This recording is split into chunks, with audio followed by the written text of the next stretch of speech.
नमस्कार, आपके साथ मैं हूं समीर अब्बास। न्यूज टॉप 9 में आपका स्वागत है। कायर ड्रैगन की हरकतों के सबूत तस्वीरों के साथ सामने आने लगे। एलएसी पर तनाव की स्थिति इस कदर है कि दोनों तरफ से सेनाओं ने अपनी अपनी तरफ झंडे गाड़ दिए। उधर चीन गीदड़ भपकी देने से बाज नहीं आ रहा है, तो वहीं चीन की किसी भी हिमाकत का मुंहतोड़ जवाब देने के लिए भारतीय सेना ने भी अपनी बड़ी तैयारी कर ली। अगर फिर चीन ने कोई कायराना हरकत की तो इस बार ड्रैगन की कमर टूटनी तय है।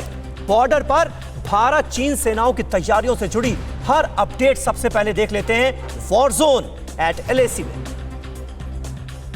सोमवार शाम एलएसी पर हुई झड़प की एक तस्वीर सामने आई है, जिसमें हाथों में राइफल धारदार चाकुओं से पीएलए लैस दिखी। नो आर्म्स लैंड में हथियारों के साथ 29 चीनी सैनिक दिखाई दिए। हालांकि सेना ने इस तस्वीर की पुष्टि नहीं की है।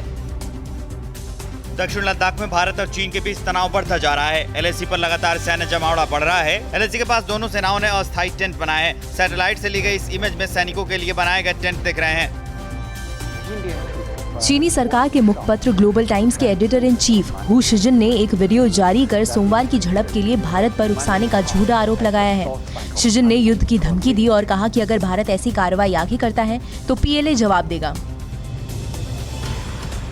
एलएसी पर चीन से बढ़ते टकराव को देखते हुए भारत ने भी बड़ी तैयारी कर ली है। एलएसी पर भारत ने जवानों की तैनाती बढ़ा दी है। देश के कोने कोने से जवानों को लेह लद्दाख पहुंचाया जा रहा है। इसके साथ ही एलएसी पर सेना ने हथियार और टैंक भी बढ़ा दिए हैं। भारतीय सेना के मुताबिक जवान किसी भी हालात से निपटने के लिए तैयार हैं।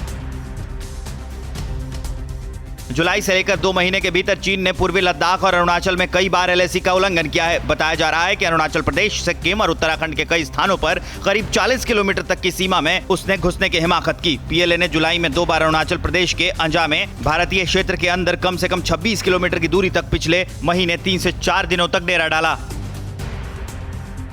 सर्दी से पहले चीनी सैनिक कांपने लगे हैं। साथ ही वो पूर्वी लद्दाख में भारत चीन के सैनिकों के बीच ताजा टकराव के बाद डर गए हैं। पिछले दिनों पैंगोंग झील के पास गोलीबारी के कुछ घंटे बाद ही सैनिकों की वापसी की उम्मीद जताई गई थी। इस क्षेत्र में तापमान 0 से 30 डिग्री सेल्सियस तक नीचे चला जाता है, जो सैनिकों के लिए खतरनाक है। अरुणाचल प्रदेश में 5 भारतीयों के अपहरण को लेकर आखिरकार चीन ने माना है कि वो 5 इंडियंस चीनी भूभाग में हैं। चीन ने कहा है कि इन लोगों को भारत को सौंपने की प्रक्रिया जारी है। जल्द ही इन्हें भारतीय सैनिकों को सौंप दिया जाएगा। केंद्रीय मंत्री किरण रिजिजू ने चीन से इस मामले पर स्पष्टीकरण मांगा था। चीन के खतरनाक मंसूबों को मॉस्को में बेनकाब करेंगे विदेश मंत्री एस जयशंकर। मॉस्को में 10 सितंबर को जयशंकर और चीनी विदेश मंत्री वांग यी के मुलाकात की संभावना है। हालांकि अब तक आधिकारिक रूप से मुलाकात की पुष्टि नहीं की गई है। माना जा रहा है कि भारत की नजर सीमा के डेवलपमेंट पर बनी हुई है। स्थिति के मुताबिक एससीओ बैठक के दौरान ही मुलाकात पर फैसला होगा। पीएम मोदी की डिप्लोमेसी चीन और पाकिस्तान की साजिशों पर भारी पड़ गई। विदेश मंत्री एस जयशंकर का तेहरान में भव्य स्वागत ही नहीं किया गया, बल्कि ईरान के विदेश मंत्री ने आपसी रिश्तों को और मजबूत करने का भरोसा भी दिया। इसके लिए विदेश मंत्री एस जयशंकर ने ट्वीट कर ईरान के अपने समकक्ष का आभार व्यक्त किया। और भारत से डरा ड्रैगन अब प्रोपेगेंडा वीडियो के सहारे। नेपाल बॉर्डर पर चीन की एक और नापाक साजिश का हुआ खुलासा। और पाकिस्तान क्यों बार बार एटम बम की धमकी देता है। चीन और पाकिस्तान की हर चाल से जुड़ी 9 बड़ी खबरें अब देखते हैं टॉप 9 चीन पाक साजिश में। तिब्बत के ऊंचाई वाले इलाकों में जंगी तैयारियों के बीच चीन की सरकारी मीडिया ने फिर एक प्रोपेगेंडा वीडियो जारी किया है, जिसमें उसके फाइटर जेट उड़ान भरते नजर आ रहे हैं। इसमें SU-30 की तरह दिखने वाला चीनी फाइटर जेट रनवे के नजदीक तेज स्पीड से उड़ान भरता हुआ 90 डिग्री का टर्न लेता है। चीन की वायुसेना भी इन दिनों अपने पायलटों को युद्ध के लिए तैयार कर रही है। 3D पर्सपेक्टिव में ली गई ये तस्वीर पीएलए की पूर्वी थिएटर कमांड की है। वीडियो में पायलट को ऊंचाई पर चढ़ने और फाइटर प्लेन को नीचे लाने का अभ्यास किया जा रहा है। दरअसल इस वीडियो के जरिए चीन दुनिया पर दबदबा बनाना चाहता है।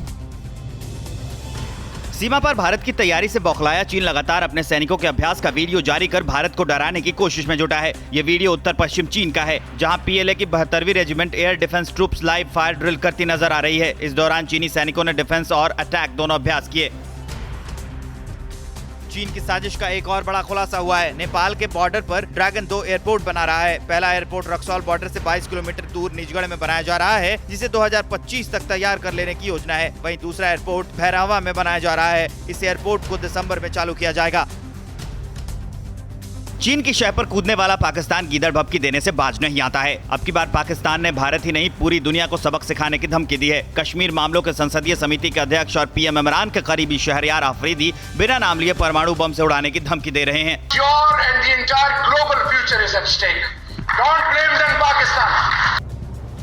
चीन से मिलकर पाकिस्तान भारत के खिलाफ साजिश करने में जुटा है। पाक विदेश मंत्री शाह महमूद कुरैशी मॉस्को गए हैं, जहां एससीओ की मीटिंग के अलावा कुरैशी रूस और चीन के विदेश मंत्रियों से भी व्यक्तिगत मुलाकात करेंगे। जाहिर है 8 देशों के विदेश मंत्रियों में से सिर्फ चीन के विदेश मंत्री से 1-to-1 मीटिंग का मकसद भारत के खिलाफ जाल बिछाना है। पाकिस्तान अक्टूबर 2020 तक एफएटीएफ के निर्देशों का पालन नहीं करता है तो उसे ईरान और उत्तर कोरिया के साथ ब्लैक लिस्ट में डाल दिया जाएगा। एफएटीएफ के ग्रे लिस्ट से निकलने के लिए पाकिस्तान बुरी तरह छटपटा रहा है। इसलिए इमरान खान ने धन और आतंकवाद कानून की मंजूरी के लिए राष्ट्रीय असेंबली और सीनेट का नया सत्र 14 और 15 सितंबर को बुलाया है।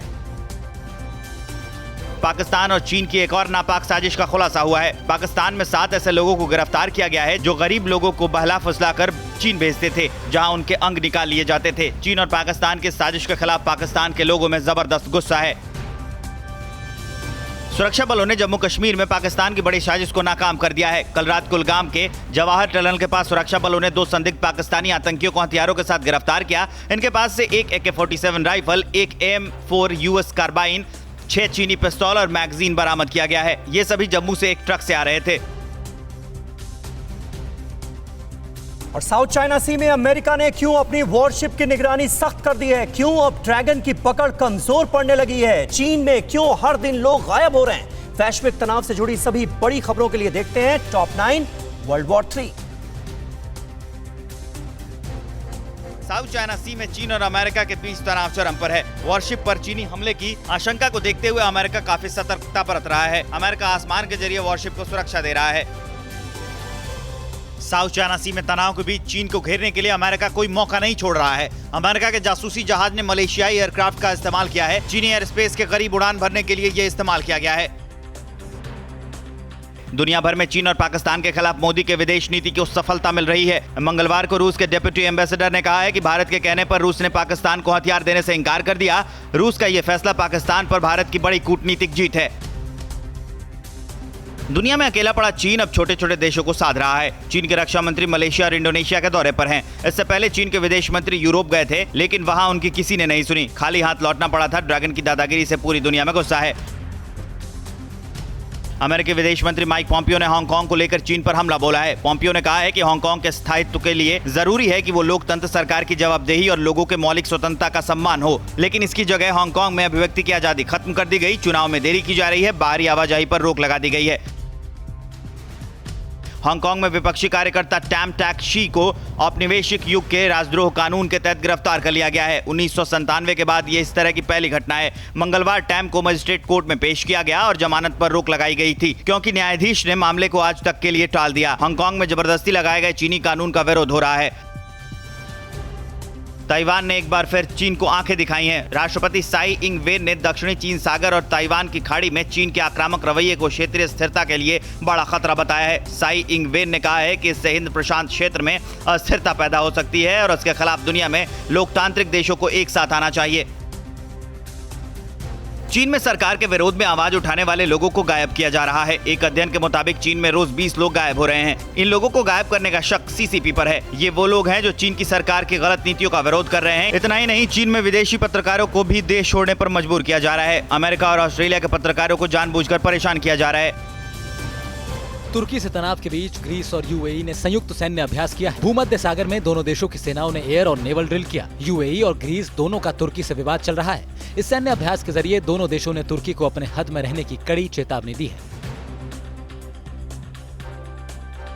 और कंगना रनौत ने क्यों कहा उनके राम मंदिर जैसे दफ्तर को बाबर की सेना तोड़ रही है? ड्रग्स मामले में गिरफ्तार रिया चक्रवर्ती को किस जेल में किया गया शिफ्ट? और पश्चिम बंगाल में दुर्गा पूजा मनाने को लेकर ममता बनर्जी का क्या है बड़ा बयान? देश की सभी बड़ी खबरें आप देख लेते हैं न्यूज टॉप 9 राष्ट्र में।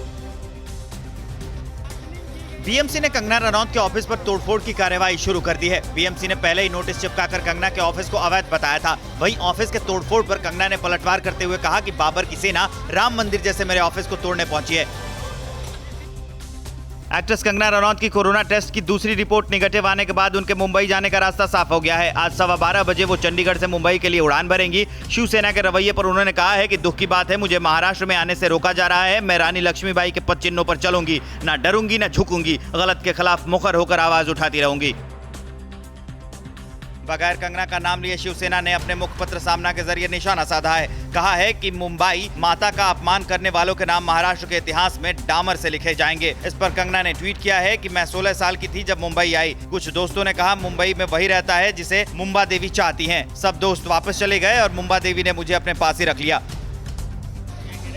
रिया चक्रवर्ती को भायखाला जेल शिफ्ट कर दिया गया है। सुशांत सिंह राजपूत केस में ड्रग्स मामले की जांच कर रही नारकोटिक्स कंट्रोल ब्यूरो ने रिया चक्रवर्ती को कल गिरफ्तार किया था, जिसके बाद कोर्ट ने रिया को 14 दिन की न्यायिक हिरासत में भेज दिया है। रिया की गिरफ्तारी के बाद अमेरिका में रहने वाली सुशांत की बहन श्वेता सिंह कीर्ति ने ट्वीट कर कहा कि चिंता नहीं कीजिए, धैर्य रखिए, पूरा सच सामने आएगा, भगवान हमारे साथ हैं। ड्रग एंगल आने के बाद कई समर्थक आ गए हैं, पूरी सच्चाई सामने आने का इंतजार कर रहे हैं और फिर हम इन समर्थकों को देख पाएंगे जो अब इस दुनिया में नहीं है। उन पर आरोप लगाना शर्मनाक है। सुशांत सिंह राजपूत का एक वीडियो सामने आया है जिसमें वो लोडेड नाम की किताब पढ़ते नजर आ रहे हैं। इस वीडियो में वो लूडो गेम हारने की बात कहते हुए खुद को जीरो बताते हैं। इस वीडियो में जो दूसरी आवाज आती है वो रिया चक्रवर्ती की बताई जा रही है। ये वीडियो इसी साल फरवरी का बताया जा रहा है। वीडियो के दोनों क्लिप्स में सुशांत पूरी तरह से होश में नहीं दिखते। पश्चिम बंगाल में इस साल दुर्गा पूजा नहीं मनाई जाएगी। इसे अफवाह बताते हुए मुख्यमंत्री ममता बनर्जी ने कहा कि कोई ये बात साबित कर दे तो वो उसके सामने 100 बार उठक बैठक करने को तैयार हैं। उन्होंने पुलिस को अफवाह फैलाने वालों को ढूंढने को कहा। ममता ने कहा कि जिन लोगों ने कभी काली और दुर्गा या हनुमान की पूजा नहीं की वो ऐसा कर रहे हैं। देश में पिछले 24 घंटे में 89,700 से ज्यादा कोरोना के नए केस सामने आए हैं, जबकि 1,115 लोगों की मौत हो गई है। भारत में संक्रमितों की संख्या 43,70,000 से भी ज्यादा हो गई है। इसमें से करीब 9 लाख एक्टिव केस हैं, जबकि 73,800 से ज्यादा लोगों की मौत हो चुकी है। रात की बात यह है कि मृत्यु दर गिरकर 1.70% हो गई है। केंद्र सरकार ने कोरोना संकट के बीच 21 सितंबर से 9वीं से 12वीं तक के छात्रों के लिए आंशिक तौर पर स्कूल खोलने की इजाजत देते हुए नियम कायदा जारी कर दिया है। स्वैच्छिक आधार में छात्रों के ऊपर होगा कि वो स्कूल जाना चाहते हैं या नहीं। इस दौरान छात्रों के बीच कम से कम 6 फीट की दूरी रखनी होगी। फेस कवर और मास्क भी जरूरी होंगे। कंटेनमेंट जोन में स्कूलों को खोलने की इजाजत नहीं होगी। और 171 दिनों के बाद दिल्ली मेट्रो रफ्तार पकड़ चुकी है। कानपुर में फिर लव जिहाद का एक मामला सामने आया है। झारखंड में एक साध्वी के सामूहिक दुष्कर्म की वारदात को अंजाम दिया गया। राज्यों से जुड़ी हर खबर के लिए अब देखते हैं टॉप 9 राज्य।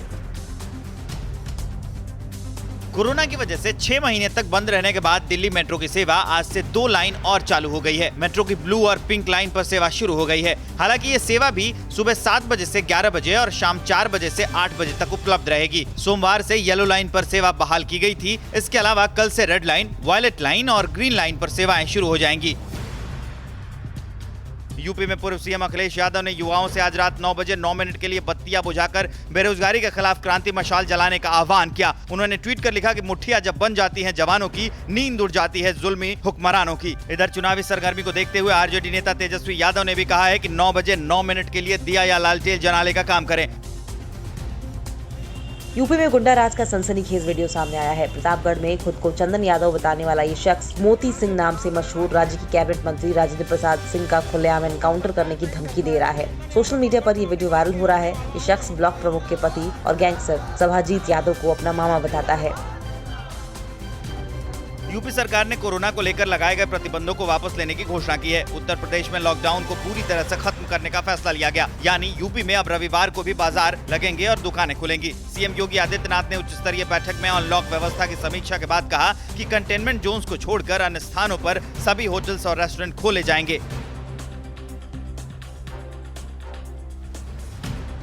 हरियाणा के यमुनानगर में एक कोरोना मरीज ने एम्बुलेंस में तड़प कर दम तोड़ दिया। तस्वीरें हैरान करने वाली है। आप देख सकते हैं कि कैसे एक एम्बुलेंस में 2 मरीज पड़े हैं। एक मरीज तड़प रहा है जबकि दूसरी महिला लेटी हुई है, लेकिन इन्हें पूछने वाला कोई नहीं। परिवार के लोगों ने डॉक्टर को ढूंढा लेकिन वो नहीं मिले और मरीज ने वहीं दम तोड़ दिया। डॉक्टरों ने मरीज के परिजनों को रेफर लेटर थमा दिया और जिम्मेदारी पूरी कर ली।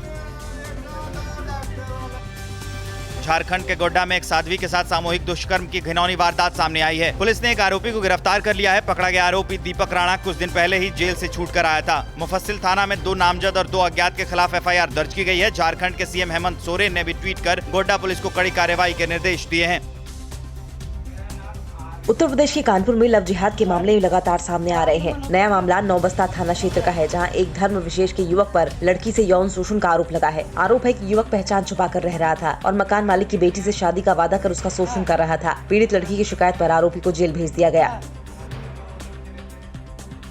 पंजाब के अमृतसर में हर्षा छीना इलाके में एक परिवार अपने घर और दुकान पर 3 बार लूट और हमले से खौफ में है। बेखौफ लुटेरों के सामने पुलिस और प्रशासन ने भी आंखें बंद कर ली हैं। 15 दिन पहले तीसरी बार लूटपाट के दौरान लुटेरों ने परिवार के एक सदस्य पर जानलेवा हमला भी बोला। CCTV फुटेज होने के बाद भी पुलिस कार्रवाई नहीं कर रही है। न्यूज़ टॉप 9 रोज सुबह 7 बजे और शाम 7 बजे सिर्फ TV9 भारतवर्ष पर।